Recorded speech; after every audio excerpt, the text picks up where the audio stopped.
প্রধান সেনা প্রধান যিনি আছেন সে সেনা প্রধানও তো অনেক বড় ভুল করেছেন। একটা উপকার আমাদের করেছেন, একটা উপকারের বিনিময়ে যে অপকারটুকু উনি করেছেন সেটার সমাধান কি? কে এটা সমাধান করবে? আস্তে আস্তে ৫ই আগস্ট সরকার পতনের ঠিক আগ মুহূর্তগুলোতে কি ঘটেছিল বা এর পরবর্তী সময় কি ঘটেছিল এগুলো কিন্তু আমরা সামনে আসছে বা দেখছি। আসসালামু আলাইকুম প্রিয় দর্শক শ্রোতা, সেনা প্রধানকে নিয়ে হাসিনার স্বরাষ্ট্রমন্ত্রী আসাদুজ্জামান খান কামাল এবার বিস্ফোরক মন্তব্য করলেন। সেনাপ্রধান আসলে কি আওয়ামী লীগের পক্ষে এখনও আছে নাকি আওয়ামী লীগের বিপক্ষে গিয়ে কাজ করতেছেন? কারণ সেনাপ্রধানকে অনেকেই বা আওয়ামী লীগের অনেকেই জামাতপন্থী সেনাপ্রধান বলে থাকেন। শেখ হাসিনার বিপক্ষে যারাই অবস্থান করে তাদেরকে জামাত, রাজাকার, শিবির, আলবদর, আল শামস বলে আখ্যা দেওয়া হয় আগে থেকেই। হাসিনার পতনের পরও এই আখ্যা যেন দিয়ে যাচ্ছে আওয়ামী লীগের নেতা, নেত্রী, এমপি, মন্ত্রী যারা সাবেক হয়ে গিয়েছেন। এবার আসাদুজ্জামান খান কামাল সেনাপ্রধানকে নিয়ে যে মন্তব্য করলেন, আশা করি এটা আপনার শোনা জরুরি। চলুন ভিডিওতে বিস্তারিত দেখে আসি।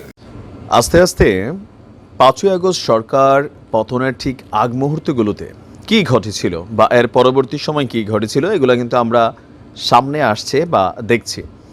প্রায় লম্বা একটা সময় আওয়ামী লীগের খুবই প্রতাপশালী যিনি ছিলেন স্বরাষ্ট্রমন্ত্রী আসাদুজ্জামান খান কামাল, তিনি আপনার ভারতের গণমাধ্যমকে একটা সাক্ষাৎকার দিয়েছেন। আর সেই সাক্ষাৎকার আজকে প্রকাশিত হয়েছে। সেখানে তিনি বেশ কিছু চাঞ্চল্যকর তথ্য প্রকাশ করেছে। বিশেষ করে এই টোটাল আওয়ামী লীগ সরকারের পতনের জন্য দুইটা শ্রেণীকে তিনি দায়ী করেছেন। এক হচ্ছেন আমাদের যিনি বর্তমান সেনাপ্রধান আছেন জেনারেল ওয়াকারুজ্জামান। 4ই আগস্ট গভীর রাতে শেখ হাসিনার সাথে একটা প্রতিশ্রুতি আমাদের সেনাপ্রধান দিয়েছিলেন। অপরদিকে সরকারের যেই প্রধান গোয়েন্দা সংস্থাগুলো আছে তাদের ব্যর্থতার কথাও তিনি এখানে বলেছেন যে ইচ্ছাই হোক অনিচ্ছাই হোক এই আন্দোলন যে সরকার পতন ঘটাইতে পারে অথবা তলে তলে কি হচ্ছে সেই সম্পর্কে স্পষ্ট কোনো তথ্য সরকারকে দিতে পারেনি গোয়েন্দা সংস্থাগুলো। দর্শক, যখন পরিস্থিতি খারাপ হচ্ছিল সরকার কোন পথে হাঁটবে, 4ই আগস্ট গভীর রাত পর্যন্ত শেখ হাসিনার বাসভবনে একদম সর্বোচ্চ লেভেলের যারা সশস্ত্র বাহিনীর প্রধানরা আছেন তারা একটা মিটিং করেছেন, যেখানে আসাদুজ্জামান খান কামাল সে নিজেও ছিল। তো সেখানে যে কোনো মূল্যে শেখ হাসিনাকে সুরক্ষা দেওয়া এবং তার সেফটি নিশ্চিত করা, এটার নিরাপত্তার ইস্যুতে শেখ হাসিনাকে এবং স্বরাষ্ট্রমন্ত্রীকে প্রতিশ্রুতি দিয়েছিলেন আমাদের সেনাপ্রধান জেনারেল ওয়াকারুজ্জামান। কিন্তু পরের দিন ঘটনাটা ঘটছে উল্টা। এখন সেনাপ্রধান কেন আসলে নিরাপত্তা দিতে পারেন নাই, পরের দিন যা ঘটছে, এদিন যদি আসলে সেনাবাহিনী মাঠে দাঁড়াইতো, ওই দিনের যে মুভমেন্ট ছিল সেনাবাহিনীর বিপরীতে মানুষ দাঁড়াই যেত, হাজার হাজার মানুষ মরত, দিন শেষে সেনাবাহিনীর পরিণতিও অনেকটা পুলিশের মতন হতো অথবা মিয়ানমারের মতন হয়ে যেত, যে দুইটা গোষ্ঠী তৈরি হয়ে যেত। ইভেন আপনারা ছাত্রদের যদি কথা শুনে থাকেন, ছাত্ররা বলছিল যে সশস্ত্র সংগ্রামেরও তাদের প্রস্তুতি আছে। তার মানে এই বৈষম্য বিরোধী আন্দোলনের একটা প্ল্যাটফর্মের মধ্যে মেশিনারিজ ছিল কারোর কাছে। এটা কিন্তু এখনও অনেকটা ধোঁয়াশা রয়ে গেছে, এটা নিয়ে কেউ কথা বলে না। উপদেষ্টা আসিফই সম্ভবত বলছিল যে সশস্ত্র তাদের একটা প্রস্তুতি ছিল। এখন সেই সশস্ত্র প্রস্তুতিটা কিভাবে হইতো? তো আসাদুজ্জামান খান কামাল বলছে যে ভারতের দেওয়া গণমাধ্যমকে যে আওয়ামী লীগের আগামী দিনের পরিকল্পনা কি, এটা তো সরকার পতনের প্রেক্ষাপটটা বলা হলো যে ডিজিএফআই বা আরও যে গোয়েন্দা সংস্থাগুলো আছেন তারা অনেকেই সরাসরি শেখ হাসিনার কাছেই রিপোর্ট করতেন। সেই রিপোর্টের একটা সার সংক্ষেপ আসে স্বরাষ্ট্রমন্ত্রীর কাছে। তো এখানে গোয়েন্দাদের ব্যর্থতার পাশাপাশি বর্তমানে আওয়ামী লীগের করণীয় হচ্ছে তিনি শেখ হাসিনার সাথে যোগাযোগ করছেন। শেখ হাসিনার সাথে সরাসরি ভারতে কারোরই সাক্ষাৎ হয়নি, তিনি বিশেষ একটা প্রটোকলের মধ্যে আছেন অথবা সিকিউরিটির মধ্যে আছেন। তো কিভাবে এই পরিস্থিতিকে কাভার করা যায়? আওয়ামী লীগের দাবি যে এই মুহূর্তে বিচারকদেরকে পরিবর্তন করা হয়েছে। তো বিচারকরা কখনোই এই দেশে নিরপেক্ষ আসলে হইতে পারে না, এটা এক ধরনের অভিযোগ সবসময় আমরা দেখছি। এখন ভারতের কাছে আওয়ামী লীগের প্রত্যাশা ভারত বাংলাদেশকে চাপ দিবে কূটনৈতিকভাবে দিয়া বিচারিক প্রক্রিয়াটা যেন স্বচ্ছ হয়। এগুলা আসলে কি কাজে দেবে? শেখ হাসিনা মনে করছেন খুব শীঘ্রই এই বাতাসটা পরিবর্তিত হয়ে যাবে এবং ডক্টর মোহাম্মদ ইউনূস তার কোনো অধিকার নেই এই রাষ্ট্র ক্ষমতায় বসার, বিকজ তিনি কোনো পলিটিশিয়ান না। তার উচিত যত দ্রুত নির্বাচন দিয়ে আওয়ামী লীগ বিএনপি সহ সবার নির্বাচনে অংশগ্রহণকে নিশ্চিত করা এবং গণতান্ত্রিক ওয়েতে একটা গণতান্ত্রিক ভোটের মাধ্যমে রাষ্ট্র ক্ষমতাকে হস্তান্তর করে দেওয়া। এখন এই যে টোটাল অ্যাক্টিভিটিসগুলো সামনে আসছে, তো আমি সেনাপ্রধানের ইস্যুটাতে বলি যে সেনাপ্রধান ওই দিন প্রতিশ্রুতি রাখতে গেলে বাংলাদেশে আরেকটা 1971 না হোক 25শে মার্চের মতন একটা ঘটনা ঘটে যেত। সেনাপ্রধানের ওই দিনের সিদ্ধান্ত কখনোই ভুল ছিল না, এটা আমার পয়েন্ট অফ ভিউতে। কারণ আর্মি তার কথায় যে সবাই রাজি হতো তাও না, জুনিয়র অফিসারদের মধ্যে এখানে বিক্ষোভ ছিল। প্রথম দিকে আমরা আর্মির যে ভূমিকা দেখছি, আর্মিও স্টার্টিং পয়েন্টে কিন্তু একটু নেগেটিভ ভূমিকা ছিল, বাট পরবর্তী সময় যখন এক দফা দাবি পরিণত হলো, সারা বাংলাদেশ থেকে মানুষ রেডি হয়ে গেল, তো ওই মুহূর্তে সেনাবাহিনী যদি গুলি চালাইতো তাহলে পরিস্থিতি কোন দিকে যাইতো? আরো খারাপই হইতো। তো এখন সরকার পতনের পিছনে সেনাপ্রধান আসলে কার প্রতি দায়িত্ব পালন করছেন? আমার পয়েন্ট অফ ভিউতে তিনি দেশের প্রতি দায়িত্ব পালন করছেন। কারণ ওই দিন শেখ হাসিনার সুরক্ষা নিশ্চিত করতে গেলে হয়তো শেখ হাসিনা নিজেও মারা যেতেন। মানে মানুষের মাথায় ওই দিন যা ঘটছে আমরা দেখছি, শুধু জনগণ, তো এর মধ্যে হয়তো অনেক সশস্ত্র বাহিনী ছিল, মানে পাবলিকদের মধ্যে মেশিনারিজ নিয়ে অনেক কিছু ছিল, এখানে অনেক কিছুই ঘটতে পারত। সেনাপ্রধানের ওই দিনের সিদ্ধান্ত সঠিক ছিল। আমাদের তো 6 মাস হতে যাচ্ছে, শেষ হতে যাচ্ছে প্রায় 6 মাস, কিন্তু এর মধ্যে তো আসলে কোনো আশা ভরসাকে আমরা দেখছি, এই পরিবর্তন, তারপরে এই সংস্কার, এবং এই যে শুনছি যেটি আর কি, যে অগাস্টের দিকে ইলেকশন চাচ্ছে, অগাস্ট না হলেও ডিসেম্বরের দিকে ইলেকশন হতে পারে হয়তো বা। তো আর আছে তো মানে কয়েক মাসের মতো আছে, তারপরে তো স্লোগান দিতে হবে ইলেকশনের জন্য। তো আসলে আমরা যা চেয়েছিলাম তা কি আজকাল আমাদের পূরণ হবে কিনা, এটা এখন আমার কাছে সন্দেহ।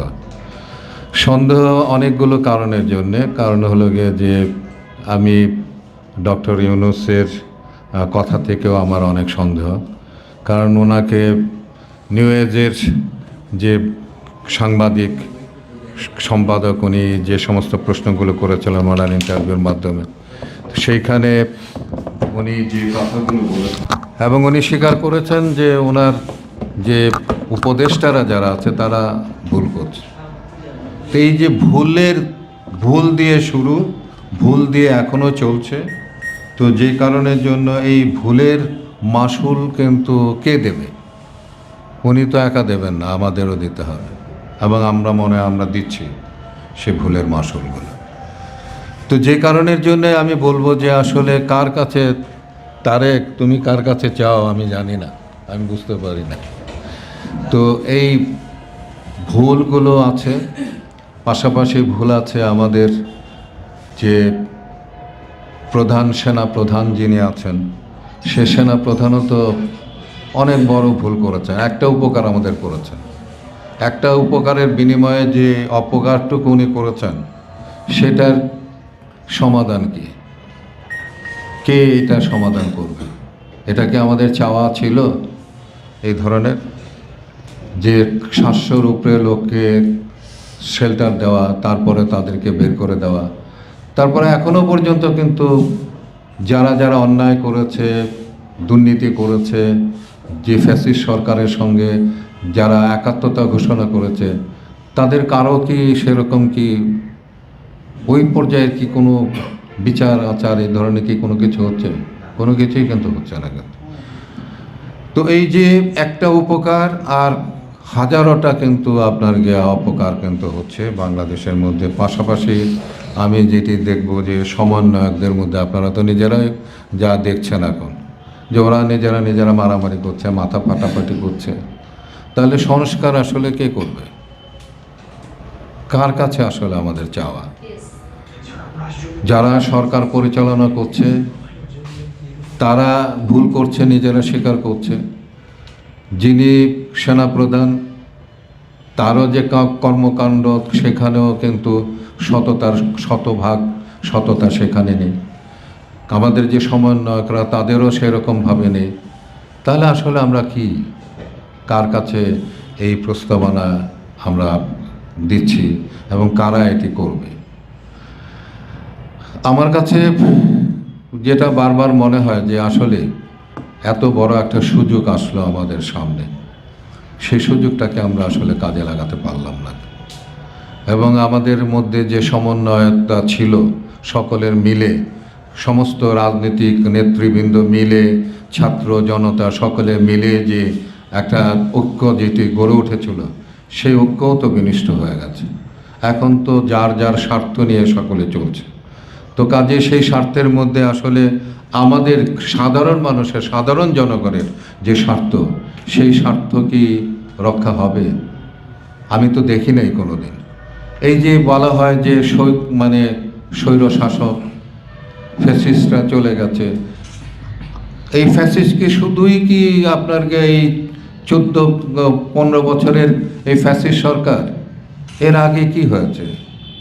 এর আগে যারা যারা রাষ্ট্র পরিচালনা করেছে, যে সমস্ত সরকারগুলো রাষ্ট্র পরিচালনা করেছে, সেই জায়গায় কি আমাদের আকাঙ্ক্ষা পূরণ হয়েছিল?